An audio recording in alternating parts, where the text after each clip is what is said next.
Hello guys, जैसा कि आप लोग को पता है कि अभी 195 डेज़ बचे हैं क्लैट के लिए। और आज भी आई नो मैं 4 दिन से ये सेम ही चीज़ बोल रही, बट हाँ, आज भी मैंने पढ़ाई नहीं किया। टू डू लिस्ट भी नहीं बनाया, so I don't have a list to show to you guys. लेकिन हाँ, लास्ट में मैंने ये चार्ट तो बनाया था एक्सेल शीट में, जो अपडेट्स डाल रही थी। आज एक्चुअली मेरे को कहीं बाहर जाना था, इसलिए नहीं हुआ पढ़ाई, but I know that's excuse, क्योंकि मैं सुबह पढ़ सकती थी, बट मेरे को फिर से उठने में देरी हो गया। तो जो भी है, मैंने आज तो पढ़ा नहीं, लेकिन आज आज मेरा पढ़ने का मन भी कर रहा था। ऑल्दो मैं बाहर थी, लेकिन आज मेरा मन कर रहा था पढ़ने का। सो कल से तो अब मैं पक्का पढ़ाई कर ही रही हूँ, क्योंकि अभी और कोई एक्सक्यूज़ेस नहीं है। आई होप कि कल भी मैं ये सेम चीज़ ना रिपीट करूँ कि कल से स्टार्ट करूँगी। कल से तो मैं अब पक्का स्टार्ट कर ही दूँगी।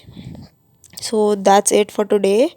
फिर से कल 194 डेज़ वाला अपडेट भी मैं डालूँगी, और कल तो पक्का पढ़ाई हो रही